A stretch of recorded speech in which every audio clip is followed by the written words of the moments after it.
paraya ben bir değer veriyorsam temelinde, ben de kendi içimde değersiz olduğuma inanıyorsam Evet. eşleşir mi? Ben değerli olayım ki değerli olan parayı da bir eşleştirebileyim kendimle.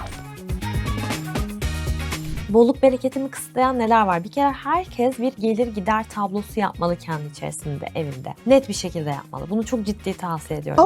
Bana bazen kızıyorlar ama bolluk bereketle ilgili evde giymediğiniz ve fazla olan lütfen her şeyi çıkartın yani. Herkes gardıropların başına.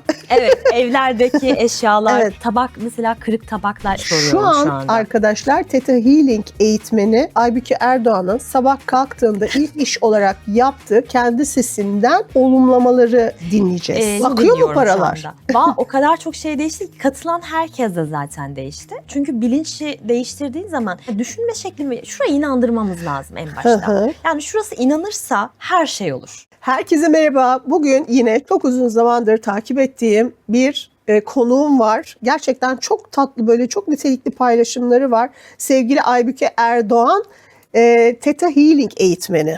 Efendim ama çok daha fazlası aslında, yani öyle söyleyeyim. Yok böyle kadim öğretiler, onlar bunlar, bir sürü araştırmalar da yapıyorsunuz anladığım kadarıyla. Hoş geldiniz. Hoş buldum. Nasılsınız? İyiyim, teşekkürler. Siz yay burcu musunuz? Ben ikizlerim. Hayır, ikizler misiniz diyecektim. Bak ya yay ya ikizler zaten diyecektim. Siz yapmışsınızdır. Çünkü böyle maşallah kıpır kıpır, böyle rengarenk bir şey. Tam bir merküryen enerji. Merkür'üm de ikizler zaten. Öyle mi? Evet. İstikablel vuku arkadaşlar. Biz şimdiden medite olduk bile yani. Nasılsınız? İyiyim, teşekkürler. Çok iyiyim. Siz nasılsınız? Çok teşekkür ederim. Ben de iyiyim. Valla sayfanızda bir şey gördüm. Manifest kelimesini, manifest yani money festival gibi, böyle hani manifest, öyle bir güzel yerden bölmüş ki bu bir reklam dehası. Yani bu sloganı bu şekilde getirebilmek, hayran kaldım gerçekten. Böyle bir festival bizim bekliyor. Kesinlikle. Çok güzel bir festival bekliyor. Yaza özel yaptık biz bunu. Teknede yapacağız. Teknede. Tabii teknede. Arkadaşlar. Hem evet. böyle nefes, hem Theta Healing, hem işte orada yaratım tablosu yapacağız falan. Çok eğlenceli de olacak. Denize de gireceğiz. Vizyon panosu. Vizyon panosu yapacağız. Harika. Hatta sonunda böyle bir şampanya da patlatacağız. Böyle kutlama da yapacağız yani. Kaç günlük bu gezi? Bir günlük sadece. Bir günlük. Evet. Ne kadar güzel. Öğleden Nereden sonra kalkıyor? Bebek'ten kalkacak. Evet. Ondan sonra orada adaya gideceğiz, Sakız Adası'na doğru. Orada bir denize gireceğiz. Orada etkinliklerimiz olacak zaten. Sonra da akşamüstü tekrar döneceğiz. Ay muhteşem arkadaşlar, bakın. Hızlandırılmış. Evet, bir boğaz turu, ada turu gibi böyle, hem de orada böyle bir kişisel gelişim paketi. Evet, aynen öyle. Yani muhteşem gerçekten. Birleştirelim hepsini dedik. Evet, Yazı evet. özel. Çok da eğleneceğiz ben. Ben çok heyecanlıyım onun için. Evet, muhteşem. Şimdi ben her bu kişisel gelişimle ilgilenen konuğuma mutlaka sorarım. Hani önceden ne yapıyordunuz? Kişisel gelişimle yolunuz nasıl kesişti diye. Kaç yaşındasınız bilmiyorum. Çok gençsiniz, çok belli.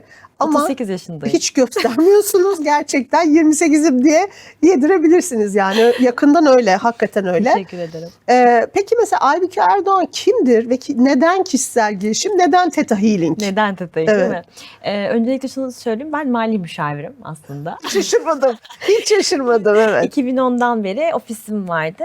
Tabii 2019-2020 yıllarında pandemiyle birlikte ne oldu? İşte orada seanslar almaya başladım. İşte belirli soru, zaten sistem sorular üzerine işliyor ya. Hani nasıl böyle yapabilirim ya da neden bunlar böyle işlemiyor falan diye sormaya başladığından da kitaplar, işte birileri bir şey söylüyor, işte workshoplar çıkıyor falan derken o dürtülere dayanamayıp katıldım. O zaman siz kapalı bir mali müşavir olarak, analitik zekaya sahip bir insan olarak kapalı değildiniz bu öğretilere. Hiç değildim. Evet, hiç değildim. Yani hep böyle kitaplar okurdum. Hani kafam hep o konuda bir açıktı ama hani bir adım atamıyordum. Hani kendimi sınırlandırdığım bir yer vardı. Hani biraz, çünkü hep insanlar şey yaparız ya, işte eşimiz, dostumuz, ailemiz ne der? İşte acaba onlar hep böyle, çünkü saçma sapan şeyler olarak görülüyordu eskiden. Şimdi biraz daha açıldı da. Çevremdeki insanlar da öyleydi ama işte bir şekilde ben o zaman gizli gizli kimseye söylemeden böyle sadece kendimin bildiği şeyler, böyle workshoplar, işte seanslar falan derken ama dedim ya bir şeyler var burada. Hani çünkü kendimi daha mutlu hissetmeye başladım, daha huzurlu hissetmeye başladım. Sonrasında zaten eğitimlere yönlendim artık. Dedim ki tamam, her şeyi ben eğitimleri alacağım. Çünkü analitik bir insanım. Hani mali müşavirlikten gelen, anlamam gerekiyor yani. Hani neyi nasıl oluyor anlamam gerekiyor. Sonra eğitimlere başladım. Ve senelerce eğitimlerim sürdü tabii ki. Yani tamamen kafamda oluşması lazım. işte bilimsel gerçeklerle oturması lazım. Deneyimlerden geçmesi. Evet. Bu süreç çok uzun bir süreçti benim için. Bu çok önemli. Zaten sayfanızda bu yansıyor. Şimdi mesela ben çokça hani Theta Healing 2 defa eğitim aldım Theta Healing ile alakalı. Sonuçta hani böyle şey anlamadım mı acaba bir daha aldım falan. Hani öyle bir kuşkuya düştüm. Ben mi anlamadım acaba? Bir daha aldım. Başka bir kişiden aldım filan. Sonra birazcık değerlendirdim falan kendi içimde. Sonra da dedim ki yani bir şeyi sadece öğrenmek yetmiyor. Hakikaten onu kendinle hemhal edebilmek. Evet. Yani ben ne yapıyorum? Bu his yüklemeleri ne işe yarıyor? Aynen Ondan bu öyle. sorular ne işe yarıyor'nun peşine düşebilmek falan çok kıymetli. Sizin sayfada ben bunu gördüm. Çünkü çok uzun zamandır yani Theta Healing'i sistemsel olarak yani Vayana çok güzel bir şey oluşturmuş hakikaten. Yani kendince o kendi hikayesinin sonucunda çok güzel bir sistem yapılandırmış. Ama sonrasında baktım ki hani her işte olduğu gibi, her meslekte olduğu gibi hani bunu sadece para kazanmak için yapanlar da olabilir. Gerçekten hemhal olmuş insanlar da olabilir. Sizin sayfanızda ben bunu gördüm. Yani öyle söyleyeyim. Teşekkür ederim. Evet, çok hemhal olana kadar bekledim. evet. Yani benim çünkü yayından önce de konuştuk ya insana dokunuyoruz. Evet. Yani benim bunun sorumluluğunu alırken neyi neden yapıyor olduğumu bilmem Bilmeniz lazım. lazım. Evet. Yani ki kalbim rahat olsun ki ben kolaylıkla anlatabileyim. Yani bunun için zaten o süreç sürdü. Sonra ben işte İstanbul'a taşındım bu arada ondan sonra oldu. Neredeydiniz? Mersin Anamur'da yaşıyordum. Evet. Ve hem mesleği değiştirdim hem şehrimi değiştirdim. Dedim ki artık ben anlatacağım. Evet. Ki öncesinde de bu kadar çok anlatabilen bir insan değildim bu arada. Daha böyle özgüvensiz, daha böyle geri planda kalan bir insandım. Tabii öncesinde öyleydi. İkizler olmanıza rağmen. Tabii öyleydi yani. Öyle bir kendimi çok bastırdığım bir yerdeydi. Ama sonra fark ettim ki aslında ben anlattıkça kendimi daha iyi ben olarak hissediyorum. Yani benim misyonum tam olarak. Zaten haritam da bunu gösteriyor. Evet. İşte Kuzey Aydın'ın zaten balık falan yani böyle. O da onu gösteriyor. Biraz böyle haritaya göre de O zaman Başak'tan bakınca, balığa gidiyorsunuz. evet, yani Başak'tan çok balığa detaycı, çok kurcalayan tabii çok kurcaladım o yüzden. bir insandan daha böyle mistik, Evet. daha böyle artık gün görmüş, geçirmiş böyle bir insana doğru gidiyorsunuz. Evet çok şükür aynen öyle. O yüzden işte bu eğitimlerin yani insan anatomisini, fizyolojisini yani çok kurcaladım. Nasıl oluyor bu diye. Ama o işte çok belli. Kurcalandığı çok belli gerçekten. Bir de tam da aslında Kuzey Ay düğümünüz de çok gösteriyor yani. Hani Tabii böyle mali daha... müşavirdim. Şimdi de Theta Healing eğitmeni. Yani tam Kuzey Ay düğümü konusu. Evet tam haritanızı yaşıyorsunuz maşallah. Hiç pişman olmadınız herhalde Hiç değil olmadım. mi? Çok Evet. şükür. Yani o kadar mutluyum ki.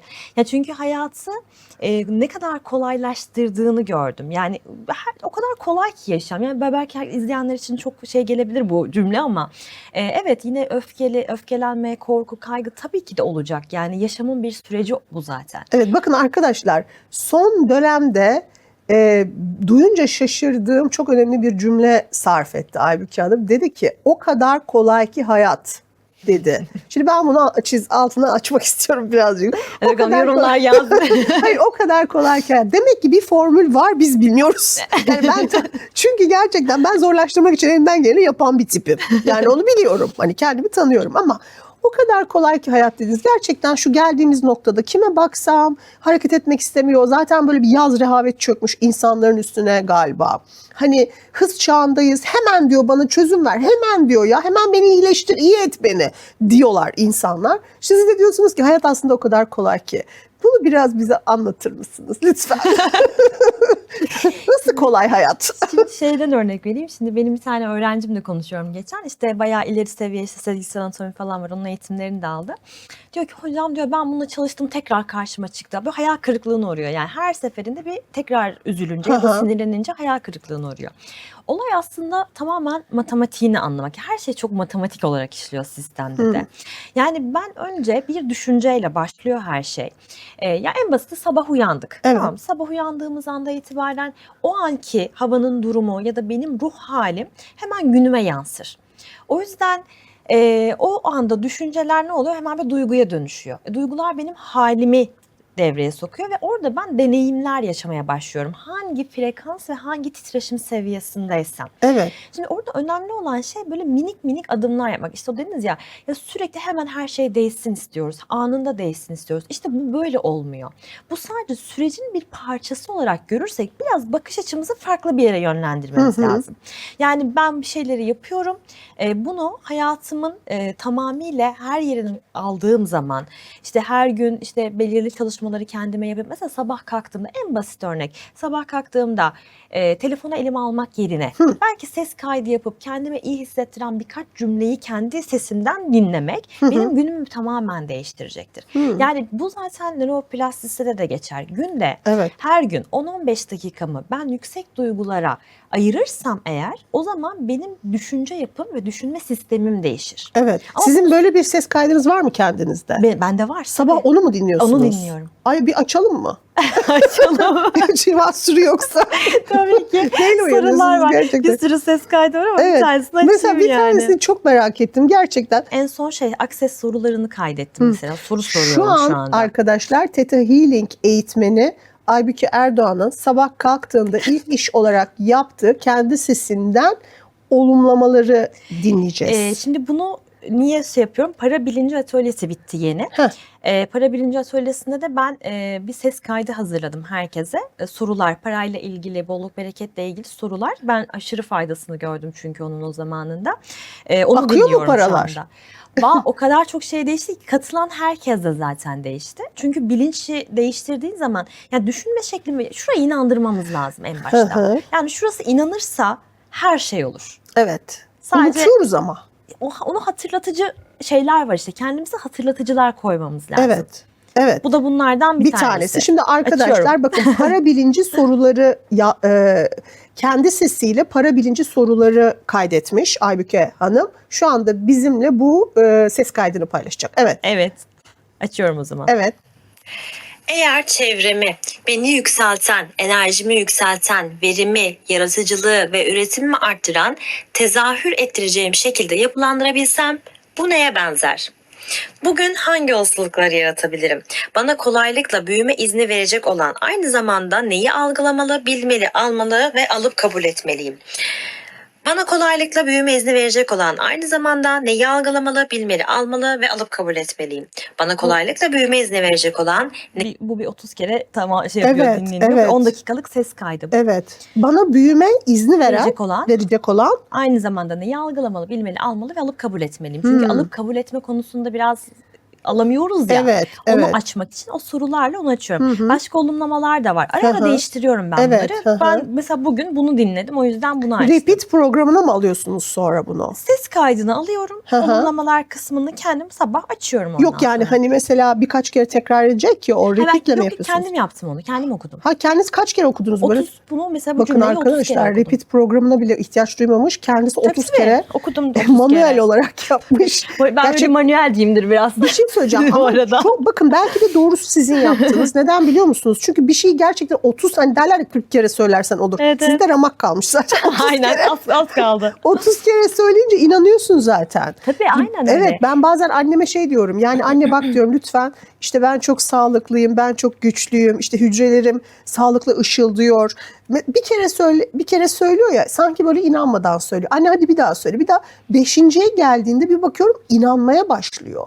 Yani çoğalttıkça dediğiniz gibi beyin inanmaya başlıyor. Nöroplastisite belki bir süre sonra tekrarla öğreniyoruz. Evet, Şimdi değişecek. bizim şunu bilmemiz lazım. Şimdi biz zannediyoruz. Hani bizim çok bir sistemimiz var. Hemen söyleyince anlayacak. Evet. Şimdi bizim bilinçaltı yapımız bir kere hani biz çocuğa nasıl küçükten itibaren öğretiyoruz ya da işte kedimiz köpeğimiz var eğitiyoruz ya.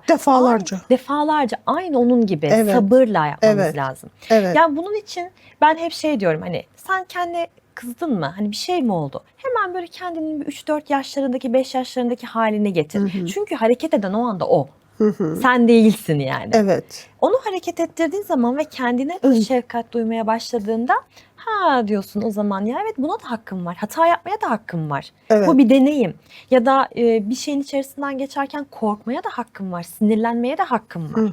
Ama ne yapıyorsun? Sinirlendin, korktun, yaşadın sonuna kadar. Okey şimdi nerede kaldım? Evet. Şimdi ne var? Evet. Yani yönümü çevirebildiğim anda o zaman işte işler çok kolaylaşıyor. Yoksa ben öfkelenmiyor muyum? Ben sinirlenmiyor muyum? Tabii ki hepsini yaşıyorum. Onu soracaktım. Mesela eskiden nasıl bir Aybüke vardı? Eskiden çok öfkeliydim. Sürekli öfkeliydim bu arada. Yani hep böyle yüksekten yaşıyordum. Çünkü hani içimdekini çoğu insan böyle zaten. Hani ifade etmek istediğin şeyi ifade edemediğin zaman ve bunu kelimelere dökemediğinde çünkü zaten biz duyguları bilmiyoruz. Duygular konusunda ne hissediyorsun dediğim zaman yani kötü hissediyorum geliyor cevap genelde. Yani onun tam bir Hı hı. tanımlaması için Evet. biraz böyle derinlere inmek gerekiyor. Doğru. Şimdi bu da öfke olarak yansıyor. Ben annemle ilişkimi, babamla ilişkimi, eşimle ilişkimi kuramadığımda, ona karşı kendimi net ifade edemediğim zaman ne oluyor? Bu benim içimde patlıyor. Ve başka birinden çıkartıyorum, başka bir olaydan çıkartıyorum. Evet. Eskiden böyleydi benim için. Hı hı. Şimdi ben şöyle bir şey yapıyorum kendimde. Diyelim ki bizi en çok tetikleyen kişiler kimdir? Anne, baba, çocuk, eş.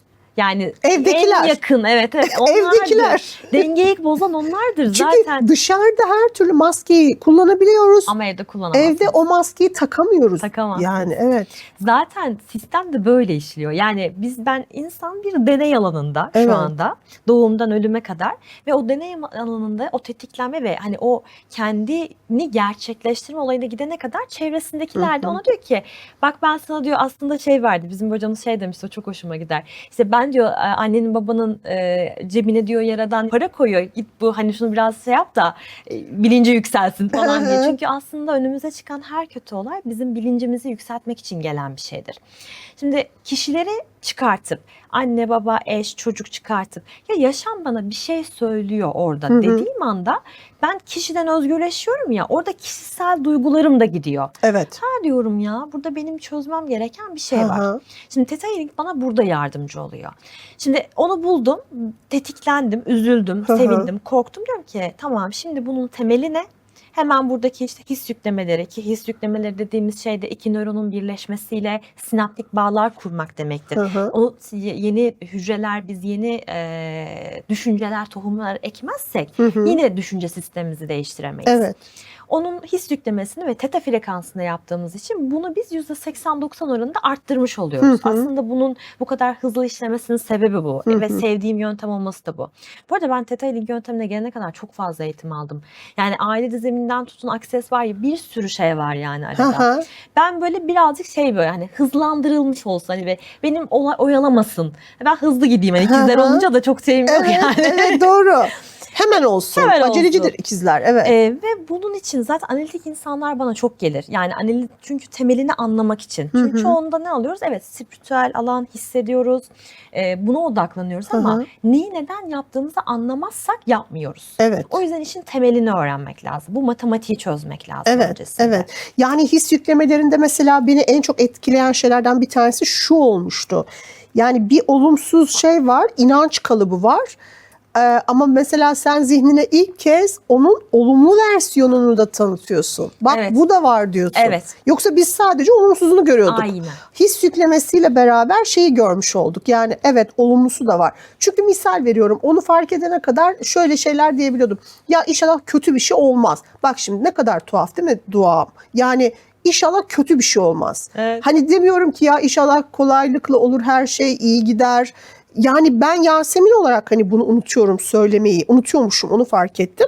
Hep böyle olumsuzu bir çevirmeye çalışıyormuşum. Yani kötü bir şey olmaz dilerim ki diyormuşum. Ama yani hani mümkün ve güvenli bu. Yani Aynen. her şeyin kolaylıkla Kesinlikle. olması mümkün ve güvenli olduğunu bilmek ister misin diye birisi hatırlatıyor size. Sonuçta bu soru hatırlatıyor. Evet ya, mümkün ve güvenli. Niye ben kötü diyorum ki oldum mesela. İlk aydınlanış böyle oldu. O sebeple diyorum yani bu Vayana'nın kurduğu yani sistematik çok güzel. Bir tek şeyde zorlanıyorum hocam ben. Jölemsi katmanları geçerken orada bir yapışıyorum. Yaptıkça oluyor aslında. Orada bir O da yapışıyorum. kas hafızası. Yapa oluyor. Evet, evet. İşte reseptörlerdeki alıcılarımız var ya bizim. O alıcılara tanıtıyoruz bunu. Yoksa hücremiz o kadar bizim şey ki, yani o kadar akıllı bir sistemimiz var ki. Oradaki hücresel hafızada eğer o reseptörler yoksa, işte mesela o kolaylığın olması reseptörü yoksa, onu zorlukla yapmaya çalışıyor. Evet. İşte kolaylığı tanıttığın zaman hücre hafızasına ha evet bu da varmış dediğin Evet, anda evet. ihtimaller, olasılıklar açılıyor. Evet. Ya o kadar çok olasılıklar açılıyor ki hatta yani ben İnşirah suresindeki cümleyi bile fark ettim yani sonrasında. Evet, evet. Hani ikisi çok alakasız şeyler, yani birisi sonuçta din ve dua, öteki başka bir şey. Yani öteki sonuçta bir kişisel gelişim aracı yani. Ama mesela bu kolaylık kelimesinin hani bu algıda seçicilik, o reseptörler açılıyor ya, mesela kolaylık demeye başlıyoruz hani. Muhakkak ki her zorlukla beraber bir kolaylık vardır.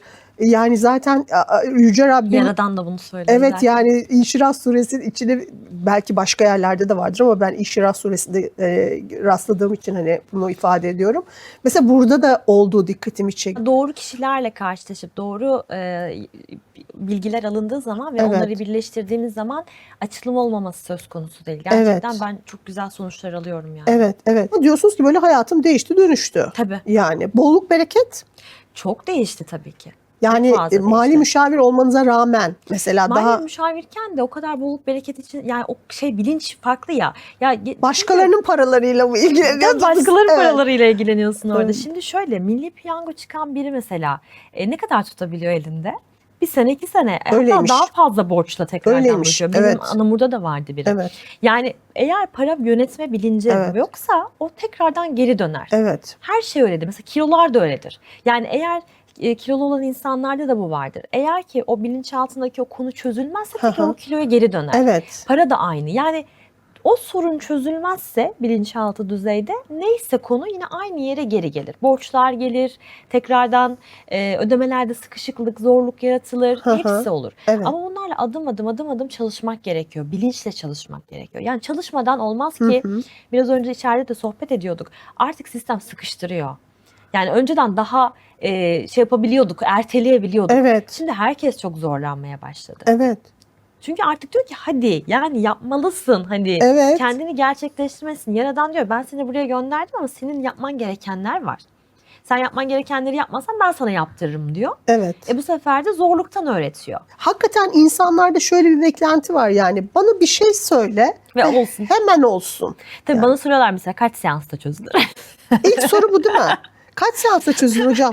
Yani bu aslında işte bu süreç. Yani yanında getireceğin o bilincinle çalışacağın süreç. Kişiye bağlı. Kişiye Değil bağlı. mi? Benim Oradaki inanmama inançlara ya da bağlı. inanmamama bağlı aslında. Onu hayatına alabilmen. Çünkü ne olacak? Oradaki inançlar temizlendikçe senin atman gereken adımlar var. Şimdi atman gereken adımları atmazsan ne olacak? Yine tekrarlayacak bazı şeyler. Peki bir şey soracağım. Mesela bu yöntemlerle, yani mesela sanki şöyle bir şey var. Bir süre sonra tekrarlanmalı sanki. Tabii ki. Değil mi? Katman katman açılıyor çünkü. Ha, yani böyle- Sevgi de öyle, korku da öyle. Evet. Yani her bilinç seviyesinde farklı bir şey yaşıyorsun. Hı. Yani o bilinç seviyesi yükselmesi gidiyor Evet. sonsuz. Yani bir kere yaptım oldu diye bir şey yok. Yok, hayır, yani yok.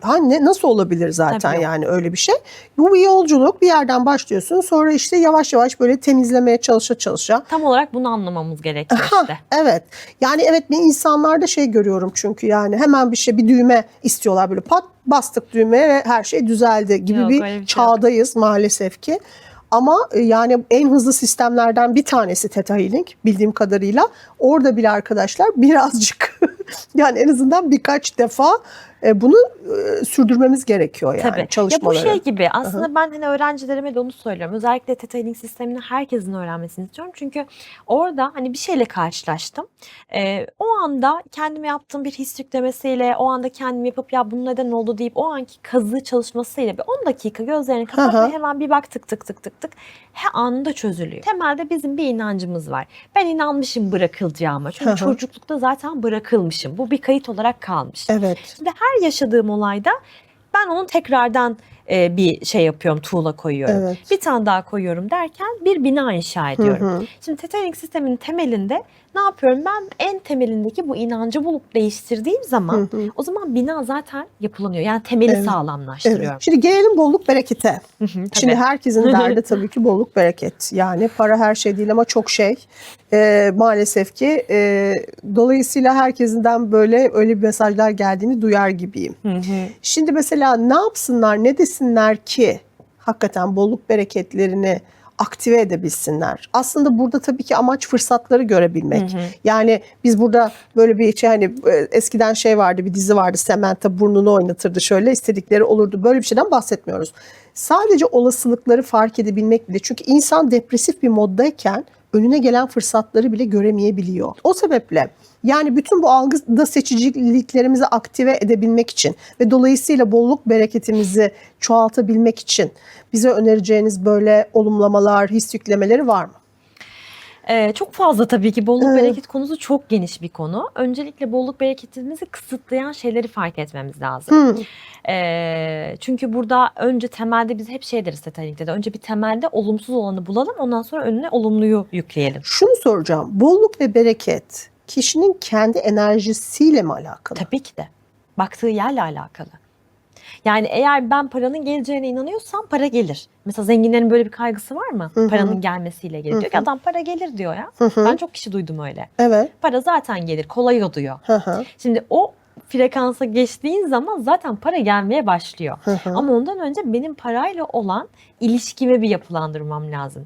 Zenginler benim için ne ifade ediyor? Zengin insanlar nasıl insanlardır?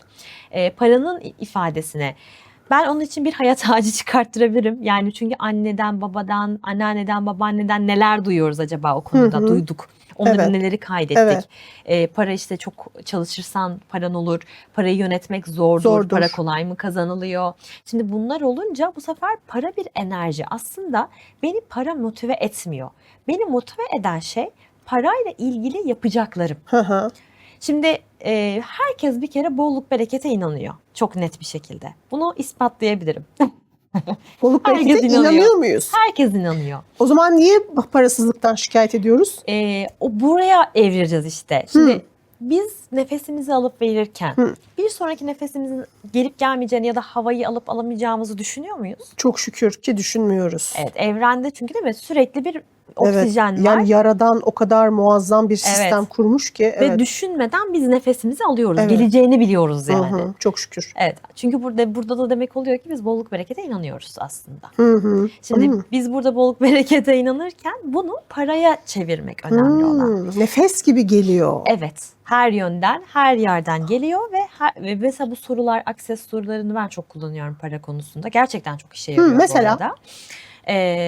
Bana kolaylıkla büyüme izni verecek olan neyi algılamalı, bilmeli, almalı ve kabul etmeliyim mesela. Bolluk bereketle ilgili. Mesela parayı elde etmek için hangi olasılıkları yaratabilirim? Başarılı olabilmek için kim olabilirim? Nasıl olabilirim? Nasıl biri olabilirim? Yani burada önemli olan şey frekans. Şimdi mantığını şöyle anlatayım. Şimdi para bir enerji dedim ya.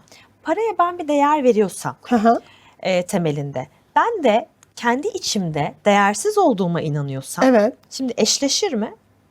Yani. Eşleşmez. O yüzden benim önce kendi değer yargılarımı bir fark edip kendimi beslemem gerekiyor.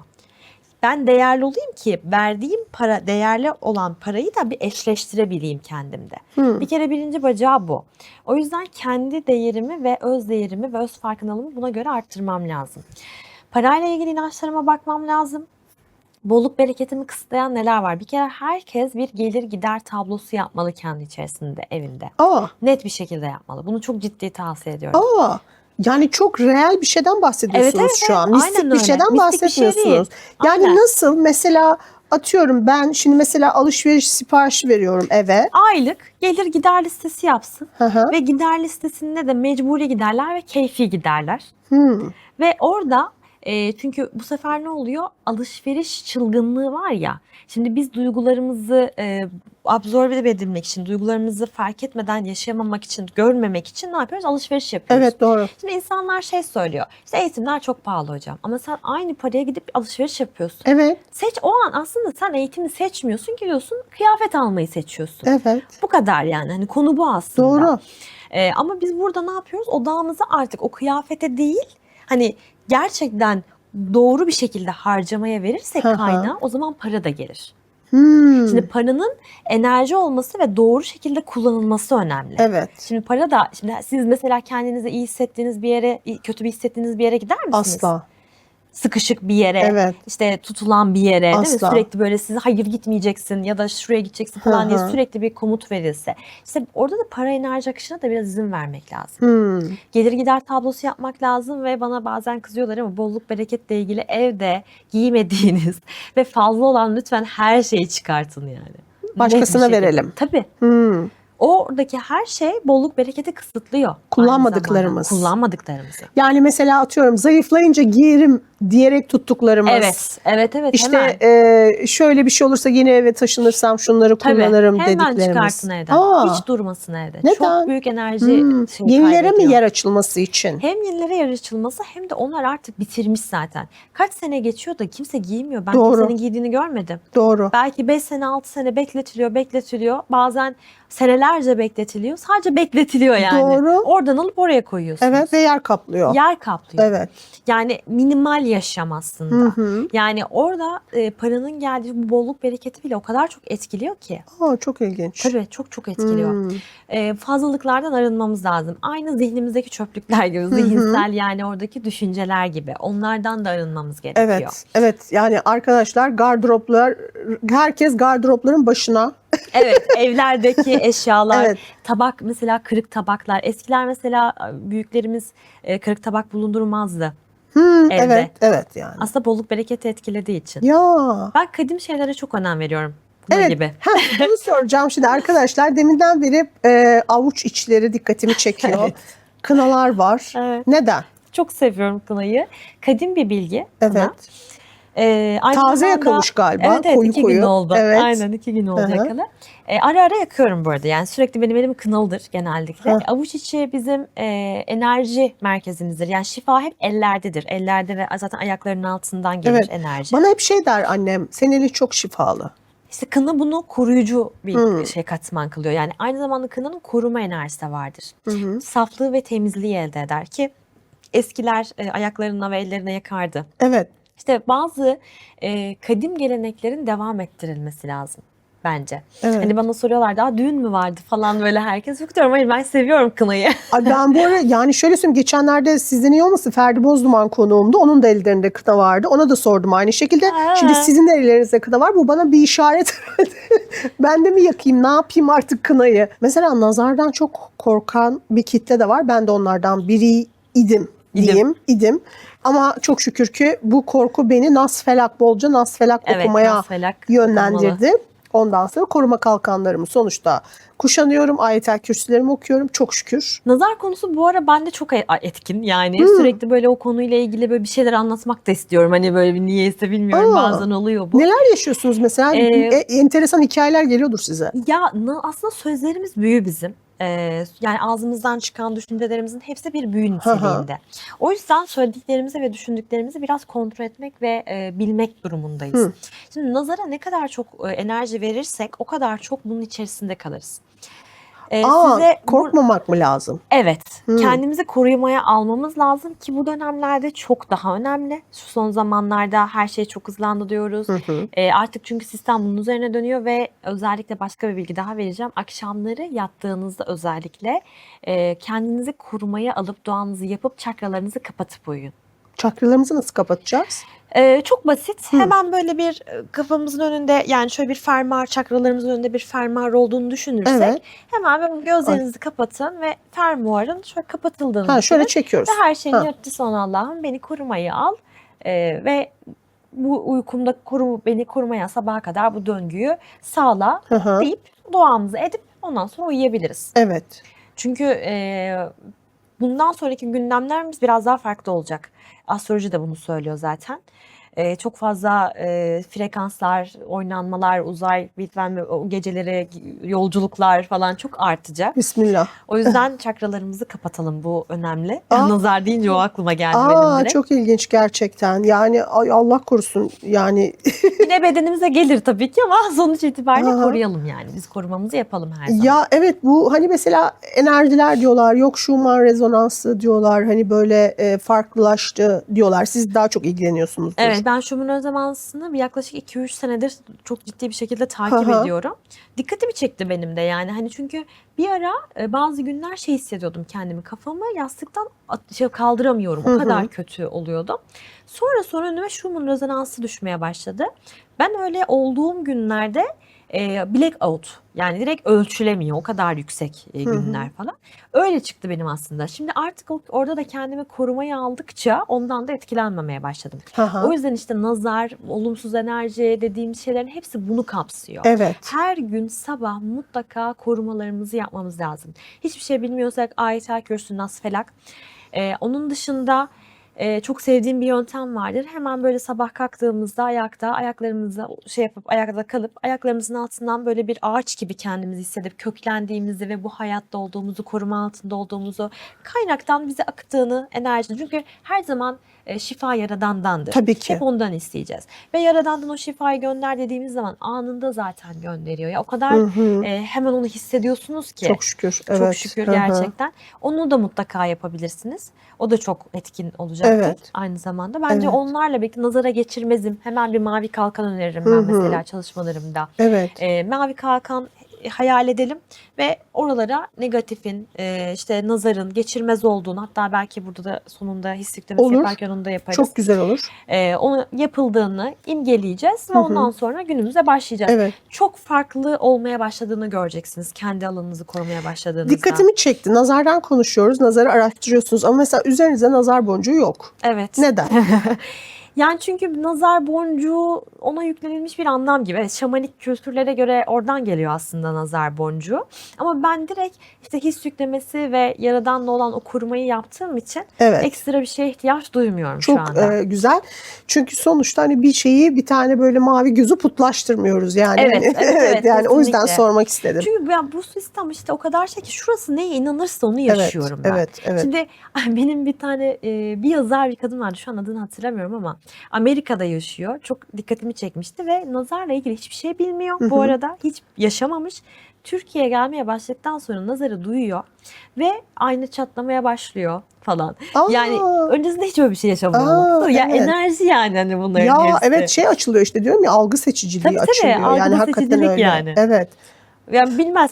Ona eğer ki oraya enerji vermezse o hayatına gelmeyecek. Hakikaten ne düşünürsek o. Tabii, yani gerçekten. Ne düşünürsek oyuz. Ne yersek bedenimize, çünkü ruh beden zihin dengesi için bedenimize bakmamız, yediklerimize içtiklerimize dikkat etmemiz hepsi o kadar bütünsel ki. Evet. Onların hepsi çok önemli. Şimdi siz böyle anlatırken kendi hayatımı gözden geçirdim de son dönemde sürekli şöyleyim. Annemin kahvaltısını hazırlayayım, birazdan yaparım. Hadi yatağımı toplayayım, birazdan yaparım. Duşa girip çıkayım, birazdan yaparım. Şu bandı izleyeyim, birazdan yaparım. Şu çekimi bitireyim, birazdan yaparım. Eve gidip biraz dinleneyim, birazdan yaparım. Annemin akşam yemeğini hazırlayayım, birazdan yaparım. Yine başa döndüm. Neyse yarın yaparım. Neyse yarın yaparım. Sonra zaten pestilim çıkmış gibi uyuyorum. Hakikaten böyle geçiyor. Aklımda sürekli bu pozitif düşünceler, yani yapayım ve yaparımlar ama bir türlü yapamamalar. Yani bilmiyorum, sizde de oldu mu böyle bir dönem? Nerede, nasıl biz pause tuşuna basacağız? Ya zaten zihin sürekli bunu söyleyecek. Şimdi onu yapana kadar ama. Yapmaya başladığın an susuyor zaten. Önemli olan tık hareket. Yani evren hareketi alkışlar. Yaradan da öyle. Yani eğer biz o anda o her şeye rağmen evet şu an zihnim konuşuyor. Evet yatağımı toplamam gerekiyor ama bir dakika ben hemen bir kendime vakit ayırmam gerekiyor deyip bir kendine geldiğinde bir yaptığında, iki yaptığında, üç yaptığında artık dördüncüsünde kendiliğinden olmaya başlayacak. Bir de şunu da yapmamak lazım.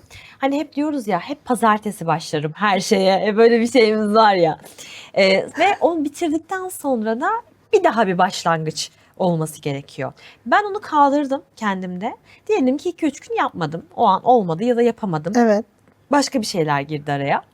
5. gün kaldığım yerden devam ediyorum ben. Güzel. Diyorum evet, kaldığım yerden devam etmeye çevirdim. Çünkü öbür türlü yeniden başlamak enerjisi o daha çok durduruyor. Doğru. Ve tavsiyem mesela bunu 2 dakikalarla falan başlamak. 2-3 dakikalarla başlamak. Hani bir meditasyon ya da işte bir nefes ya da bir olumlama yapacaksam işte bir yarım saat derler ya, işte bir 15 dakikanı ayır, o yarım saatini ayır. Hayır, 3 dakikayla başla. Bir kitap okumaya 3 sayfayla başla. Ama her gün belli bir saatte yap. Evet. Belli bir düzende yap. Sonra kendiliğinden zaten oturmaya başlayacak o. Evet. Hani o zaman zihnine dersen ki 2 dakika yapacağım dersen o zaman olabilir der. Çünkü o daha minimal gelir. Ama büyük bir şey yapma konusu zaten bizi durduruyor. Evet. Kesinlikle. Gözümüzü korkutuyor. Gözümüzü Aynen. korkutuyor. Doğru. Minik Yani minik. 15 dakika ayırma. Ay ben şimdi ne zaman arayacağım? Önce şunu yapmam lazım. Ay biraz daha yapayım. Ay biraz daha kendimi böyle Hı iyi hı. hissettiğim bir an olsun. Diye erteleme çok fazla oluyor. Evet. Herkesin yaptığı bir şey bu arada. Şimdi benim zihnim konuşmuyor mu? Tabii ki de konuşuyor. Yani zihni susturmak gibi bir şey yok zaten. Evet. Zihni susturmayı bekliyorsanız ki meditasyon yapmak zihni susturmak değildir. Zihnin konuşmasına rağmen orada durabilmektir. Doğru. Evet. Her Evet. şeye rağmen orada durmaktır yani. Hani. Evet. Evet. O yüzden belirli anlamları değiştirmek lazım. Son zamanlarda özellikle iyi gelen işte atölye olur, çalışma olur, doğada vakit geçirmek olur. Bunlara mutlaka vakit ayırmamız gerekiyor. Haftada minimum bir gün ya da bir saat ayağınızı toprağa basın. Şu ihtiyacınız çok olacak zaten bu süreçten sonrasında. Evet. Finalde sizden şöyle bir şey rica edeceğim. Yani bolluk bereket için şöyle güzel bir his yüklemesi yapalım mı Yapalım. izleyicilerimizle beraber? Yapalım. Sizin güzel yönlendirmenizle. Yapalım. O zaman yapalım. gözlerimizi mi kapatıyoruz? Evet, hadi bakalım. Tamam, hadi Gözlerimizi bakalım. kapatalım Evet. o zaman. Ayaklarımızı basın. İstediğiniz kadar bunu dinleyebilirsiniz bu arada. Evet, gözlerimiz kapalı. Ayaklarımızın altından bir ışık topu girsin ve bedenimizden yavaş yavaş yukarı çıksın. Bunu imgelemek zorunda değilsiniz. Sadece bu enerjiyi hissedin yeterli. Ve başınızın tepe noktasına kadar gelsin. Ve enerjiyi daha da büyütün, genişletin.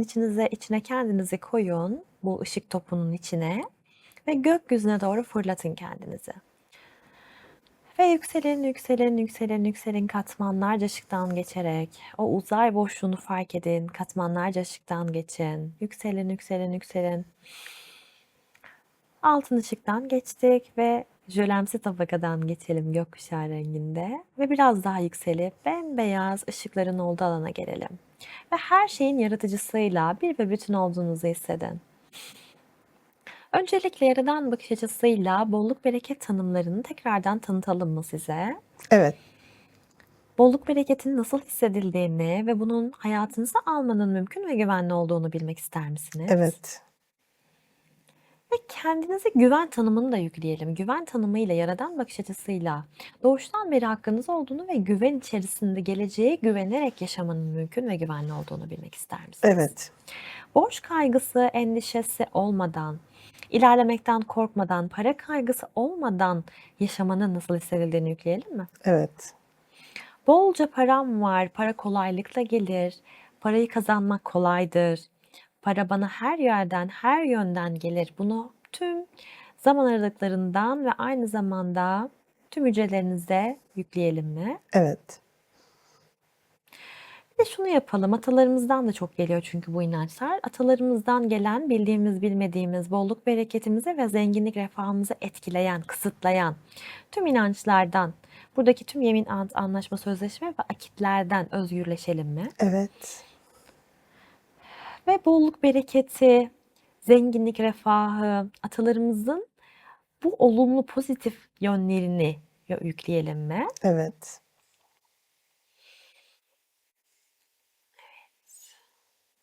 Evet, parayı tanıtalım mı? Paranın bir enerji olduğunu ve paranın kolaylıkla geldiğini ve bunu kolaylıkla hayatınıza alabilmenin ve parayla alabileceklerinizi sınırlamadan yaşamanın nasıl hissedildiğini bilmek ister misiniz? Evet.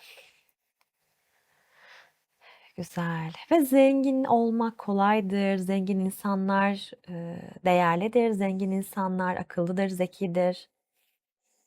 Ve kendinizin bu değeri vermenin, bu değerle hizalamanın nasıl hissedildiğini bilmek ister misiniz? Evet. Güzel. Şimdi tüm hücrelerinizde hissedin. Ve aynı zamanda bir mavi kalkan da demiştim. Onu da yapalım şimdi hemen. Ve bir mavi kalkan hayal edin. Ve o çevrenizde ağır alanınızı bile alsın bu mavi kalkan içine.